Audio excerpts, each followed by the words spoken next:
Hello students, welcome back to the channel learning medicos. और आज का हमारा टॉपिक है फार्मास्यूटिकल ज्यूरिस्प्रूडेंस, जो कि डी फार्मा सेकेंड ईयर का एक सब्जेक्ट है। तो जैसा कि आप जान रहे हैं कि एग्ज़ाम की डेट्स आ चुकी हैं और सिर्फ 15 दिन बचे हैं आपके एग्ज़ाम को। तो मैं कुछ इंपॉर्टेंट क्वेश्चंस लेकर आई हूँ फार्मास्यूटिकल ज्यूरिस्प्रूडेंस का। और इसके पहले जैसा कि आपने देखा था कि मैंने फार्मास्यूटिक्स 2 के ऊपर कुछ इंपॉर्टेंट क्वेश्चंस के वीडियोज़ बनाए थे और उसके नोट्स भी शेयर किए थे, और वो वीडियो आप लोग को पसंद भी आया था। और रिक्वेस्ट करूँगी कि जिन लोगों ने वो वीडियो नहीं देखा है तो उसको ज़रूर वॉच करें। एग्ज़ाम के पर्पज़ से बहुत ही अच्छी इन्फॉर्मेशन है उसमें। और इसके बाद देखते हैं फार्मास्यूटिकल ज्यूरिस्प्रूडेंस। तो स्टूडेंट्स, ये जो आपका जो सब्जेक्ट है, इसमें जो एग्ज़ाम में आप टाइम टेबल अगर आप देखेंगे तो इसमें गैप नहीं है एग्ज़ाम में, और आपके पास बहुत कम टाइम है पढ़ने के लिए। तो मैंने सिर्फ क्वेश्चंस का सिलेक्शन किया है जो 10 ईयर में रिपीटेड क्वेश्चन है, चैप्टर वाइज सिलेक्शन किया है। तो आप इस क्वेश्चन को टॉपिक वाइज तैयार कर लें और उतना ही आपके एग्ज़ाम में पास करने के लिए इनफ होगा। तो सबसे पहले हम देखते हैं कि पहला क्वेश्चन क्या है। तो फर्स्ट चैप्टर जो है फार्मास्यूटिकल लेजिस्लेशन में हम सबसे पहले जो क्वेश्चन आता है स्कोप ऑफ फार्मास्यूटिकल लेजिस्लेशन। इसके बाद हम देखेंगे objective and purpose of pharmaceutical legislation in India. इसके बाद देखते हैं right a note on arising and nature of drug legislation in India. इसके बाद देखेंगे डीईसी। तो डीईसी देखिए, बहुत सारे इसमें ऐसे टॉपिक हैं जो कि शॉर्ट फॉर्म में आपके क्वेश्चन आ सकते हैं, और हो सकता है कि आपको क्वेश्चन ना समझ में आए तो जो भी एक्ट है या कुछ इस तरह के टॉपिक है उसको आप शॉर्ट में नोट्स में ज़रूर मेंशन करें। जैसे डीईसी का मतलब है ड्रग इंक्वायरी कमेटी। तो इस तरह क्वेश्चन आ जाएंगे, हो सकता है कि आपको समझ में ना आए तो इसको ज़रूर आप याद करें। Drug inquiry committee, recommendation of any drug inquirement committee. इसके बाद हम देखेंगे role of pharmacist in health care system. तो इतनी सारी चीज़ें हैं फर्स्ट टॉपिक में जो रिपीटेड क्वेश्चन है। इसके बाद हम देखेंगे कोड ऑफ फार्मास्यूटिकल एथिक्स। तो ये जो खुद चैप्टर का नाम है, ये खुद ही एक इम्पॉर्टेंट टॉपिक है। कोड ऑफ फार्मास्यूटिकल एथिक्स ये बहुत ज़्यादा रिपीटेड क्वेश्चन है, बहुत इंपॉर्टेंट है, इसको ज़रूर पढ़ें। इसके बाद हम देखेंगे what does it mean by code of pharmaceutical ethics drafted bye PCI या फार्मेसी काउंसिल ऑफ इंडिया। तो ये भी इंपॉर्टेंट क्वेश्चन है। घूम फिर के आपका जो टॉपिक है कोड ऑफ फार्मास्यूटिकल एथिक्स, तो वो क्या है और उसमें क्या क्या चीज़ें बताई गई हैं, ये बहुत इंपॉर्टेंट है। इसके बाद हम देखेंगे what should be the character of pharmacist, discuss the 2 point of pharmacist in relation to medical profession and pharmacist in relation to profession. तो ये क्वेश्चन बहुत आता है कि pharmacist in relation to medical profession, in relation to his profession और in relation to his job. इस तरह के क्वेश्चन इसमें 4-5 टॉपिक है फार्मासिस्ट का जो है रिलेशन है, तो इस तरीके से ये क्वेश्चन आते हैं इसमें। इसके बाद इसमें शॉर्ट नोट्स भी आते हैं। इसके बाद हम देखेंगे handling of prescription and conduct of pharmacy, ये क्वेश्चन भी आता है। Ethics for pharmacist in relation to hit trade. इसके बाद हम देखेंगे कि नेक्स्ट चैप्टर है द फार्मेसी एक्ट 1948। तो ध्यान रखें, कभी कभी 1 मार्क का क्वेश्चन भी आ सकता है कि फार्मेसी एक्ट किस ईयर में जैसे लागू हुआ और फार्मेसी एक्ट क्या है। तो ये आप देख सकते हैं, ये टॉपिक में ही, ये हेडिंग में ही एक आंसर लिखा हुआ है। इसके बाद हम देखेंगे constitution and composition of pharmacy council of India. तो पीसीआई किन किन मेंबर से मिलकर बनी होती है, ये क्वेश्चन बहुत ज़्यादा इंपॉर्टेंट है, कई बार रिपीटेड है। और पीसीआई क्या है। इसके बाद हम देखें सेंट्रल रजिस्टर, तो इसमें शॉर्ट नोट आता है। रजिस्ट्रेशन ऑफ फार्मासिस्ट, तो जो पूरा जो प्रोसेस है रजिस्ट्रेशन का, ये कई बार रिपीटेड क्वेश्चन है, बार बार आता है। इसके बाद हम देखेंगे state pharmacy council.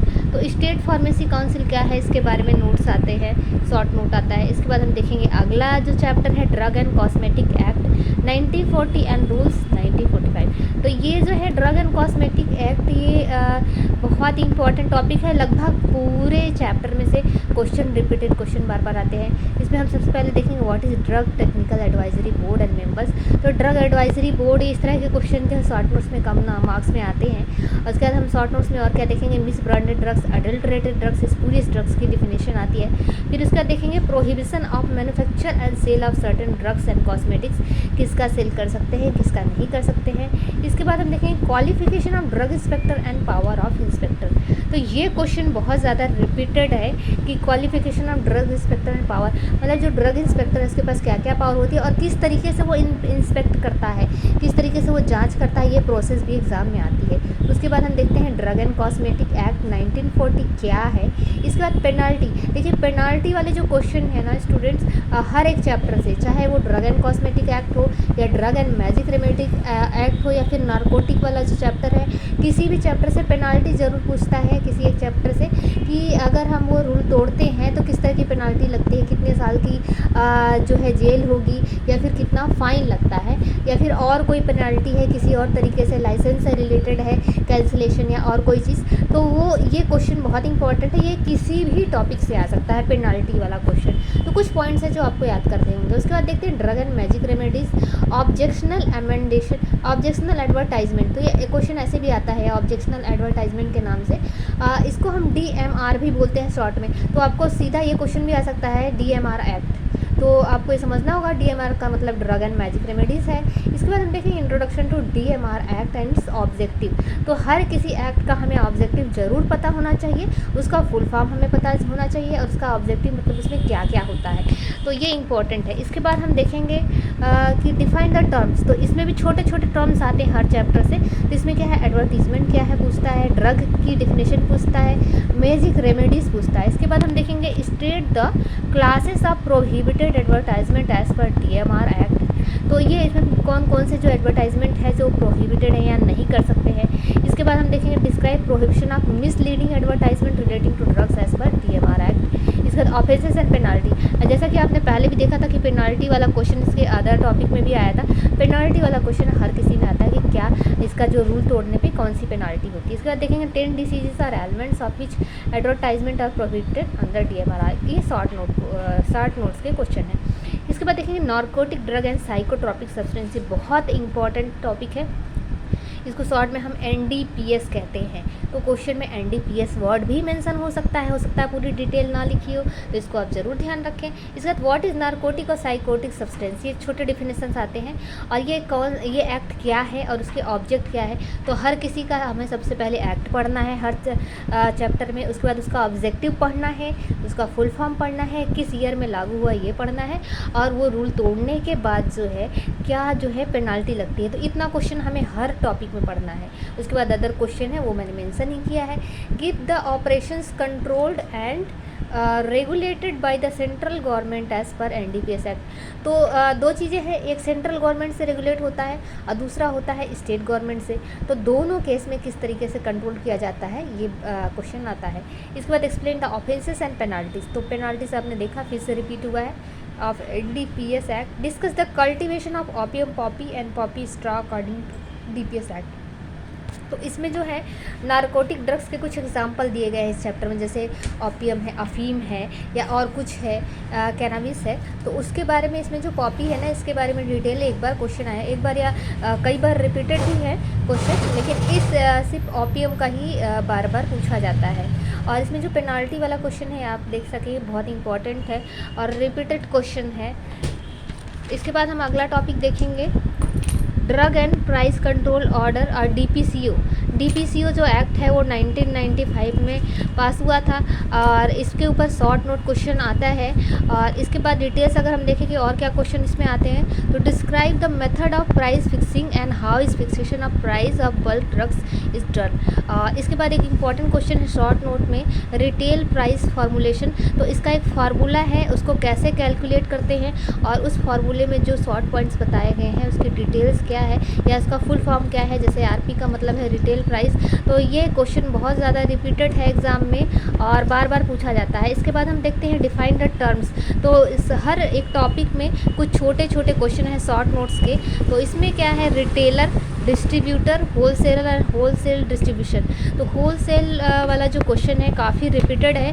Wholesale distribution कैसे किया जाता है, उसकी प्रोसेस क्या है, और होलसेलर क्या है, इसकी डिफिनेशन बार बार एग्जाम में आती है। इसके बाद हम देखेंगे different schedules to the drug price control under 1995। तो जो ये ड्रग प्राइस कंट्रोल मतलब कि किन किन दवाओं का जो है रेट सरकार ने, गवर्नमेंट ने फिक्स करके रखा है कि कंपनियां उसका दाम नहीं बढ़ा सकती या रेट नहीं बढ़ा सकती, उसका एक लिमिटेड प्राइस होगा। तो उनको 3 कैटेगरी में डिवाइड किया गया है, फर्स्ट, सेकेंड और थर्ड शेड्यूल, और उसमें कुछ मेडिसिन के नाम दिए गए हैं। तो उसका जो है प्राइस एक फिक्स है, इन्हें हमें याद करना है और ये भी इंपॉर्टेंट क्वेश्चन है। इसका देखेंगे ड्रग प्राइस इवोल्यूशन अकाउंट एक DPEA, इसके ऊपर शॉर्ट नोट आता है। तो इसमें सबसे ज़्यादा इंपॉर्टेंट क्वेश्चन क्या है कि DPCO एक्ट क्या है, DPCO का फुल फॉर्म और इसके डिटेल्स, इसके ऑब्जेक्ट्स। इसके बाद रिटेल प्राइस वाला question and wholesaler and wholesale distribution. इसके बाद हम देखेंगे पॉइजन एक्ट। तो पॉइजन एक्ट कब बना, और पॉइजन एक्ट में भी बहुत सारे क्वेश्चन पूछे जाते हैं। सबसे पहले कि पॉइजन एक्ट क्या है, उसके बाद उसका ऑब्जेक्टिव्स, और जैसा कि मैंने पहले ही बताया कि पेनाल्टी वाला क्वेश्चन हर किसी में आता है कि offences and penalties according to poison act. उसके बाद what are rules for sale, import and possession of poison according to poison act. इसके बाद हम देखेंगे कि अगला चैप्टर है मेडिसिनल एंड टॉयलेट प्रिपरेशन। इसमें एक्साइज ड्यूटी के बारे में पढ़ते हैं। आपने न्यूज़ देखा होगा और बार बार आपने एक्साइज ड्यूटी के बारे में सुना होगा। कोविड के टाइम में आपने देखा कि एक्साइज ड्यूटी के बारे में जब हम अल्कोहल की बात करते हैं कि देश की जो है जीडीपी कम या ज़्यादा होती है या जो आर्थिक स्थिति गड़बड़ाती है तो एक्साइज ड्यूटी कुछ है, जैसे अल्कोहल पे लगती है तो अल्कोहल की वजह से गवर्नमेंट को मुनाफा हो रहा है। तो एक्साइज ड्यूटी का मतलब हमें इस चैप्टर में समझ में आएगा कि क्या है। और मेडिसिनल एंड टॉयलेट प्रिपरेशन में ऐसी चीज़ें जो जैसे क्लीनिंग के लिए यूज़ होती हैं, जैसे कि सोप है, डिटर्जेंट है, या बॉडी डिओ है, या फिर अल्कोहल से बनी हुई चीज़ें हैं या अल्कोहल है, तो मेडिसिनल एंड टॉयलेट प्रिपरेशन में हम इनके बारे में पढ़ते हैं कि इनसे रिलेटेड क्या रूल्स है, किस तरह से लाइसेंस इशू किया जाता है, किस तरीके से इनकी सप्लाई होती है, सेल होती है, और कुछ डिफिनेशन है जैसे definition of alcohol, excise officer, excise duty, आपको इसमें पता चलेगी excise alcohol and absolute alcohol, medicinal and toilet preparation. ठीक है, तो ये क्वेश्चंस हैं जो इसमें आते हैं। और इसके बाद हम देखेंगे कि शॉर्ट नोट्स के कुछ क्वेश्चंस आते हैं बार बार, जैसे कि अलग अलग शेड्यूल्स पूछ लेगा। शेड्यूल सी में क्या कौन कौन सी ड्रग आती है, C1 में, J में, X में, अलग अलग शेड्यूल्स में किस शेड्यूल में कौन सी ड्रग आती है, बहुत शॉर्ट नोट में क्वेश्चन आते हैं। इसके बाद फार्मासिस्ट ओथ वाला क्वेश्चन भी एक बार आया है कि फार्मासिस्ट क्या ओथ लेता है, तो वो तो आप सभी ने देखा ही होगा। फार्मासिस्ट ओथ आपने जब एडमिशन लिया होगा तो आपको भी ये शपथ दिलाई गई होगी और बताया गया होगा।